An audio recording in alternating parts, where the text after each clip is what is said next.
მოგესალმებით მეგობრებო. უსაფრთხოების ახალი ამერიკულ-ბრიტანული ქოლგა საქართველოსთვის. დღეს მინდა მოკლედ გესაუბროთ ამ საკითხზე. პრეზიდენტ ტრამპის მეორე ვადის ფუნდამენტურ ინტერესად თავად ტრამპმა გამოაცხადა საზღვაო სავაჭრო გზების უსაფრთხოების უზრუნველყოფა ამერიკისთვის, ამერიკის გარშემო და აგრეთვე გადაზიდვის ჯაჭვების უსაფრთხოების უზრუნველყოფა, რომელმაც ამერიკის ეკონომიკის და თავდაცვის გრძელვადიანი ზრდა და განვითარება და სტაბილურობა უნდა უზრუნველყოს. ყველა ის განცხადება ერთ შეხედვით ექსტრავაგანტული გრენლანდიის, პანამის თუ კანადის თაობაზე აი ამ უსაფრთხოების ახალი კონცეფციის თუ ახალი საყრდენების ხედვაში ერთიანდება. ანუ ისევე მეორებ საზღვაო სავაჭრო გზების უსაფრთხოების უზრუნველყოფა, რომელიც ამერიკის გრძელვადიან ინტერესებს და დომინაციას მოემსახურება. ჩინეთის მზარდი უპირატესობების თუ ინტერესების საბრძოლოდ. აქედან გამომდინარე, საქართველოს უჩნდება შანსი, როგორც შავი ზღვის ქვეყანას, მიუხედავად ტერიტორიული დაშორებისა, ჩაჯდეს ამერიკის ახალი ადმინისტრაციის აი ამ უსაფრთხოების ხედვებში და კონცეფციაში. დამატებითი არგუმენტი, ან ყველაზე ძლიერი არგუმენტი ამისათვის არის 2007 წლის მიუნხენის კონფერენციაზე პუტინის მიერ გაკეთებულ განცხადებაზე იმპერიულ ზრახვაზე, რომ ის აღარ დაუშვებდა ნატოში, ნატოს შემდგომ გაფართოებას და გავლენის გაფართოებას შავ ზღვაზე, მაშინდელი დასავლეთის და ამერიკის ადმინისტრაციის სრულიად არაადეკვატური და უხერხემლო რეაქცია. ანუ მაშინ არ ჩათვალეს საჭიროდ, სერიოზულად არ მიიღეს პუტინის ეს განცხადება და შესაბამისად შეკავების მექანიზმებზე არც უზრუნიათ.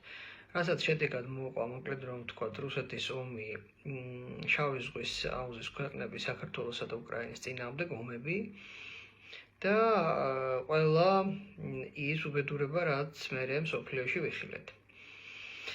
დღეს უკვე შავ ზღვაში მეორე გიგანტის ინტერესები იჩენს თავს და აიკვეწლებია საუბარია იმაზე, რომ ჩინეთმა ჩადგას ფეხი შავი ზღვის სანაპიროზე და ეს ჩინეთ-რუსეთის დუეტი რამხელა რისკების მომტანი იქნება ევროპის უსაფრთხოებისთვის იული წარმოსადგენია იმის გათვალისწინებით, როცა მარტო რუსეთის ამბიციებმა რა დამართა არა მარტო საქართველოს და უკრაინას, არამედ უფრო ფართოდ ევროკავშირისა და ნატოს წევრ ევროპულ ქვეყნებს, ხო?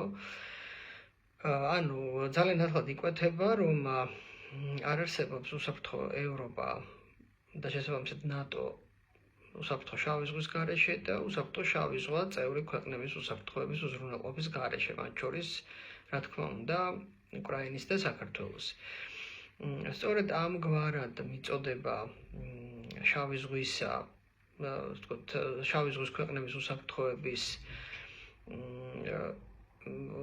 რომ ეს ჩაჯდეს შავი ზღვის ქვეყნების უსაფრთხოება ამერიკის უსაფრთხოების, ნატოს უსაფრთხოების ინტერესებში, აი ამ ახალ კონცეფციაში სავაჭრო საზღვაო გზების და გადაზიდვის ჯაჭვების უსაფრთხოების უზრუნველყოფა, მე ვფიქრობ, საქართველოსთვის გრძელვადიანი თავდაცვისა და უსაფრთხოების ქოლგის გადაფარების კარგ წინაპირობად შეიძლება იქცეს. მოკლედ ამ მიმართულებით გვაქვს სამუშაო. აქვე ბარემ ვიტყვი, რომ გუშინ წინ ბრიტანეთმა და უკრაინამ გააფორმეს მართლაც ეპოქალური ხელშეკრულება, რომლის მიხედვითაც 100 წლიანი ხელშეკრულება, რომლის მიხედვითაც ბრიტანეთი ღრმად არის დაინტერესებული არა მარტო უკრაინის უსაფრთხოების უზრუნველყოფით, არამედ და გარანტიების შექმნით, არამედ შავ ზღვაში ასევე უსაფრთხოების უზრუნველყოფით. არ დაგუწეს, რომ ბრიტანეთი არის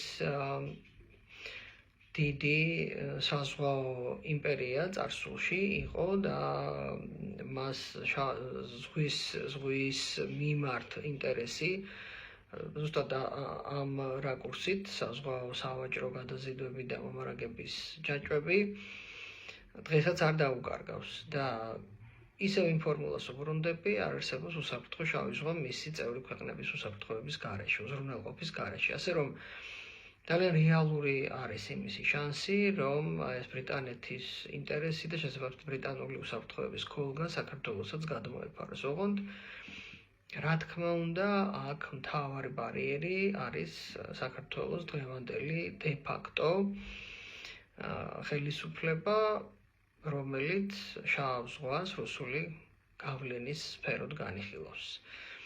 დანარჩენზე მოგახსენებთ შემდგომ ჩართვაში.